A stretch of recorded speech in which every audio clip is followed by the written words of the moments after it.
Hello everyone, good morning. कैसे हैं आप लोग? आई होप सब लोग बेटर होंगे। आज है 11 सितंबर और देखते हैं आज की इंपॉर्टेंट करंट अफेयर। तो पहला प्रश्न आपसे पूछ रहे हैं, हाल ही में सीएम योगी आदित्यनाथ ने कहाँ जटायु संरक्षण एवं प्रजनन केंद्र का उद्घाटन किया है?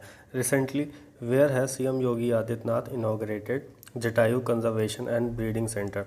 तो देखिए इसका आंसर है महाराजगंज कैपरगंज रेंज है, तो वहाँ पे सीएम योगी आदित्यनाथ ने इसका इनॉग्रेशन किया। साथ ही साथ वहाँ के एरिया की बात करें तो 1.5 हेक्टेयर है। आपको बता दूं, जो ये Jatayu conservation and breeding centre है कोलैबोरेशन से बना है। किसके? यूपी फॉरेस्ट डिपार्टमेंट और बॉम्बे नेचुरल हिस्ट्री सोसाइटी, दोनों के कोलैबोरेशन से बनाया गया है। बाकी ये भी जान लीजिए कि ये world first conservation and breeding centre of Asia king vulture. अगला प्रश्न आपसे पूछ रहे हैं, हाल ही में किस कंपनी ने ब्रेल लिपि में भारत की पहली स्वास्थ्य बीमा पॉलिसी लॉन्च की है? Recently which company has recently launched India's first health insurance policy in Braille? तो देखिए ब्रेल सिस्टम जो होता है ये विजुअली चैलेंज पर्सन जो होते हैं, जिनको दिखाई कम देता है या दिखाई नहीं देता है, तो उनके लिए होता है। तो अभी हाल ही में स्टार हेल्थ इंश्योरेंस कंपनी है, उसने जो ब्रेल सिस्टम है उसमें अपनी हेल्थ इंश्योरेंस पॉलिसी को लॉन्च किया है। साथ ही साथ स्टार हेल्थ इंश्योरेंस कंपनी की बात करें तो इसका एस्टेब्लिशमेंट 2006 में हुआ था और इसका हेडक्वार्टर चेन्नई में है। अगला प्रश्न आपसे पूछ रहे हैं, हाल ही में कौन सा देश सोशल मीडिया के उपयोग के लिए न्यूनतम आयु कानून लागू करेगा? Recently which country will introduce a minimum age law for social media use? तो देखिए इसका आंसर है ऑस्ट्रेलिया। में आपको बता दूँ, टर्की में लास्ट मंथ इंस्टाग्राम पर बैन लगी गया है क्योंकि तो ऑस्ट्रेलिया के जो प्राइम मिनिस्टर है इनका नाम है एंथोनी एल्बनीज़। तो इन्होंने अभी बोल दिया है कि that he will introduce the bill of minimum age law for social media use. कि ऑस्ट्रेलिया की करेंसी की बात करें तो डॉलर है, कैपिटल की बात करें तो कैनबेरा है। अगला प्रश्न आपसे पूछ रहे हैं, हाल ही में केंद्र सरकार ने सुप्रीम कोर्ट में कितने सॉलिसिटर जनरल नियुक्त किए हैं? Recently, how many Solicitor General has been appointed by the central government in the Supreme Court? तो देखिए इसका आंसर है 6। तो अभी केंद्र सरकार ने अप्रूव कर दिया है कि वहाँ पे एडिशनल सोलिसिटर जनरल जो हैं वो अपॉइंट किए जाएंगे सुप्रीम कोर्ट में। तो इसके लिए 6 सीनियर एडवोकेट हैं जिनको अपॉइंट किया जाएगा।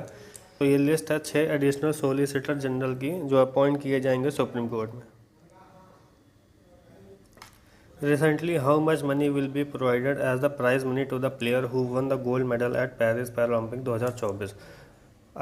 हाल ही में पेरिस पैरालंपिक 2024 में स्वर्ण पदक जीतने वाले खिलाड़ियों को पुरस्कार राशि के रूप में कितनी धनराशि प्रदान की जाएगी? तो देखिए इसका आंसर है 75 लाख। तो हैं जैसे जो गोल्ड मेडल लाए थे उनको 75 लाख दिया जाएगा, बाकी जो सिल्वर है उनको 50 लाख दिया जाएगा और जो ब्रॉन्ज लाए उनको 30 लाख। तो ये जो अमाउंट है ये स्पोर्ट्स मिनिस्टर जो है मनसुख मंडाविया उन्होंने अनाउंस किया है कि जो अपने प्लेयर्स थे उनको इतना इतना अमाउंट दिया जाएगा।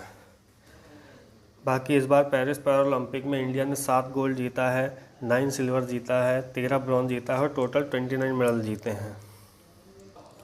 हाल ही में अंतर्राष्ट्रीय सौर गठबंधन में 101वें सदस्य के रूप में कौन शामिल हुआ है? Recently who has join international solar alliance as its 101 member? तो देखिए इसका आंसर है नेपाल।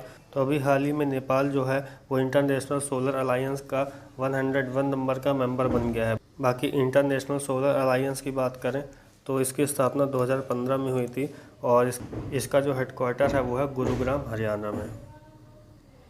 अगला प्रश्न आपसे पूछ रहे हैं, हाल ही में चौथा इंटर कॉन्टिनेंट कप फुटबॉल किसने जीता है?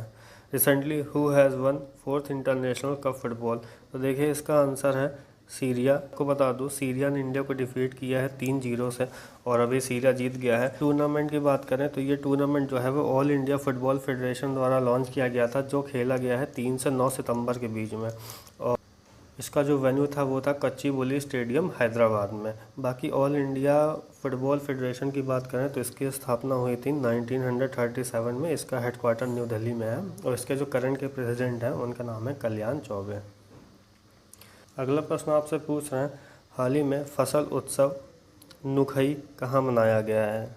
Recently crop festival Nuakhai has been celebrated where? तो देखिए नुखई मतलब होता है न्यू फूड या न्यू क्रॉप बोल सकते हैं। तो ये जो फेस्टिवल है ये उड़ीसा में मनाया गया है और ये हर साल उड़ीसा मनाया जाता है। बाकी आपको बता दूं कि ये जो फेस्टिवल है गणेश चतुर्थी के अगले दिन मनाया जाता है। एक तरीके का हार्वेस्टिंग फेस्टिवल है। अगला प्रश्न आपसे पूछ रहे हैं, हाल ही में भारत और किस देश के बीच सैन्य अभ्यास युद्ध अभ्यास शुरू हुआ है? Recently military exercise Yudh Abhyas has been began between India and which country. तो आपको बता दूं कि तो ये जो युद्ध अभ्यास है ये इंडिया और अमेरिका के बीच में हो रहा है और ये महाजन फील्ड राजस्थान में हो रहा है। और बाकी आपको बता दूं ये जो युद्ध अभ्यास है 2004 से लगातार मनाया जा रहा है और अल्टरनेटली है, मतलब एक साल जैसे इंडिया में मनाया गया, अगले साल अमेरिका में मनाया जाएगा, फिर इंडिया में, फिर अमेरिका में, ऐसा रहता है। बाकी इस बार जो मनाया गया था ये 20th एडिशन है। यह फोटो में भी देख रहे हैं, इंडो यूएस जॉइंट एक्सरसाइज। बाकी आज का सेशन कैसा लगा आप लोग कमेंट करिएगा। मिलते हैं कल के सेशन में। Thank you.